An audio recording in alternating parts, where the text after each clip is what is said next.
Hello and welcome. I'm Gayatri from handmadebyg3.com. I am guesting for W+9 today. In today's video, I am sharing 3 cards using loose watercolor technique to create backgrounds. For 2 of the 3 cards, I have used W+9 Modern Anemone stamp set.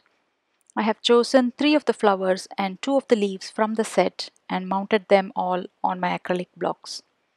Then I have trimmed 2 Bristol Smooth cardstock to 4 1/4 and 5 1/2 inch in size. To create masks, I have stamped the flowers and leaves on masking paper and cut them out using my scissors. Now I'm going to start stamping the anemones and the leaves to create a floral cluster. For that, I stamp, mask to create the cluster I am satisfied with. I am starting off slightly offset from the center of the Bristol Smooth panel to make my first cluster. I have speeded up my video as I'm a slow crafter.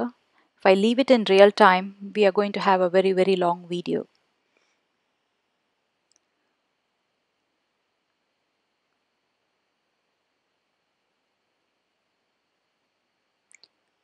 So here is my first cluster. Now I am going to repeat the same process and fill the entire panel. Each of the cluster is different from the other. Once I stamp my second and the third cluster, I fill in the empty spaces using the leaves from the stamp set. Here is my stamped panel, and I repeated the same masking and stamping technique to make a large cluster for my second panel. If you find masking and stamping time consuming, then W+9 has beautiful bouquet stamp set series with beautiful large floral cluster images. These images can be used to stamp a number of times on a panel to completely fill the panel. To color my stamped panels, I have chosen ZIG clean color brush pens.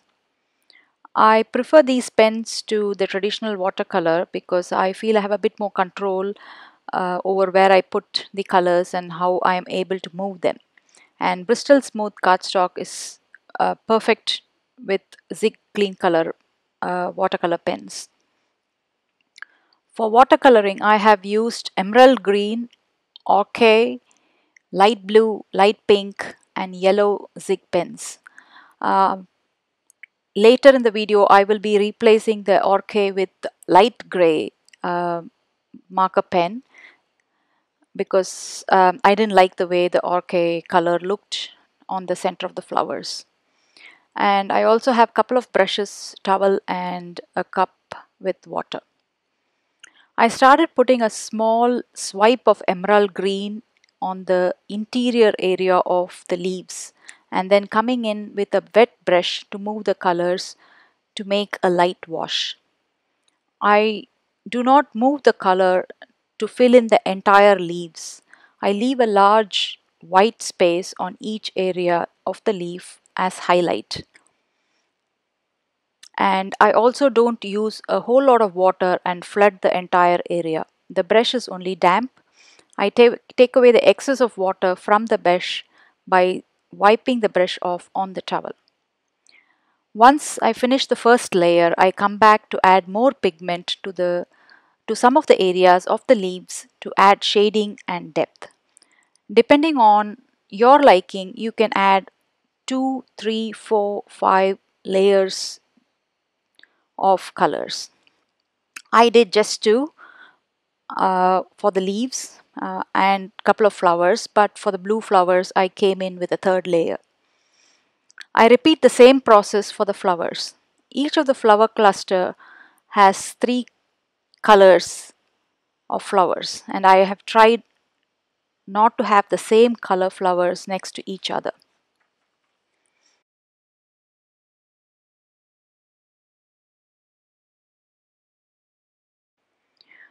I rotate my panel while I watercolor. That makes it a bit easier for the coloring process.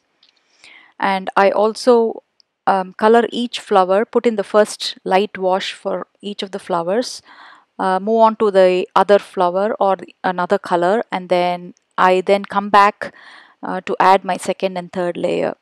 With the ZIG pens, if you add if you brush on a very wet paper, basically the pen absorbs water back and you don't actually get the pigment flowing back. So it's better to wait for the paper to dry a little bit before coming in to add more pigment for the second and the third layer.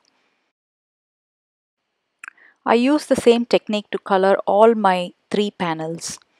For the ranunculus panel, I use the jewel tones to color, and I love how that panel turned out.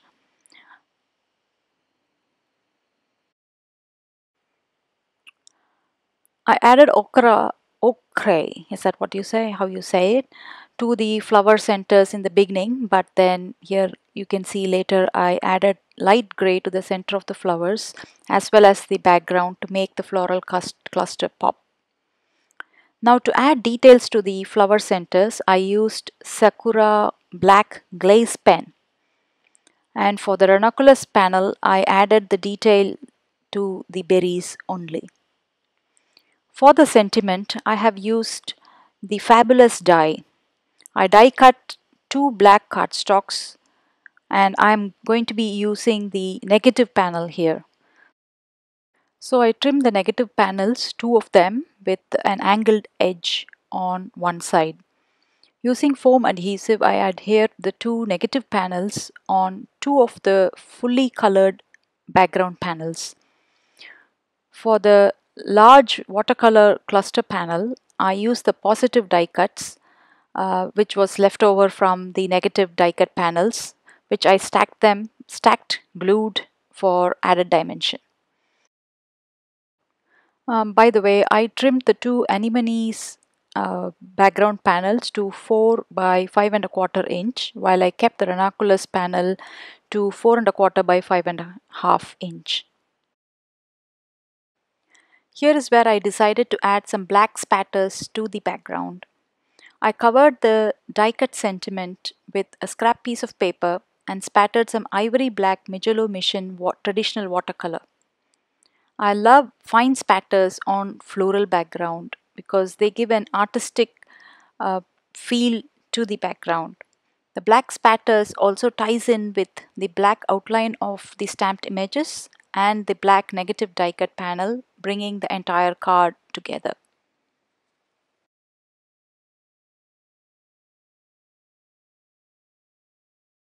For the secondary sentiment, I used the sentiments from That Is All stamp set, which I simply stamped in black on strips of white cardstock, trimmed and adhered it on top of the fabulous negative die cut panels.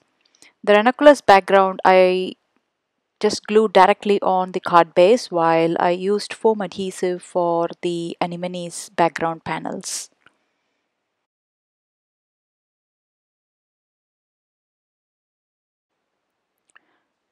To finish the cards, I added a few Nuvo crystal drops in white.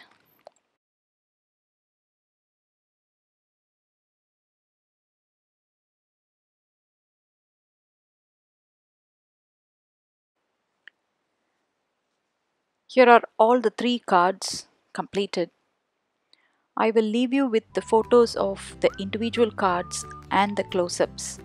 All the supplies used to make these cards are listed below in the description box.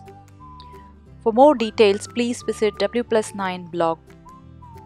Thank you Dawn, Jana and W+9 crew for giving me an opportunity to guest design for W+9. Hope you are inspired by my project today and thanks so much for watching. Bye.